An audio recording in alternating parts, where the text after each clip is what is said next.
Onlarla binaya istilik verilmir. Masazır qəsəbəsi Qurtuluş 93 yaşayış kompleksində yaşayan sakinlər mənzillərə mərkəzi istiliyin hələ də verilmədiyini deyirlər. Heç birində yoxdur. Yaşlı adam məsələn belə paltarla yatır. İstilik verilmir. 15-dən verilməlidir artıq rəsmi olaraq. Bu hər yerdə belədir. Ancaq puluna gələndə tez-tələsik pulunu istəyirlər.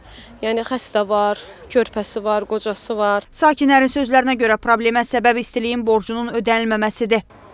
Bizim borcumuz çoxdur, yalan deyə bilmərəm. Yəni günahı onlarda görmürəm. 2000 borcumuz var. Gərək borcu ödəyəsən ki, onlarda istilik verir. Həmişə istilik olur, özü də yüksək səviyyədə olur. Prosta müəyyən ödənişlərə görə, müəyyən də belə təzə gələn sakinlərin adları var. Nəsə ödəniş eləməməyə görədir, buna görədir. Məsələ ilə bağlı sözgedən şirkətlə əlaqə saxladıq. Kompleksin ərazi üzrə nümayəndəsi Elmar Əliyev Xəzər Xəbərə bildirdi ki, texniki nasazlıqlar səbəbi ilə istiliyin verilməsində problem yaşanıb. Bu həftə ərzində nasazlıq aradan qaldırıldıqdan sonra binalar istiliklə təmin olunacaq. O da bildirildi ki, kompleksdə yaşayanların 60%-dən çoxu isə istiliyə görə yaranan borcu ödəməkdən imtina edib.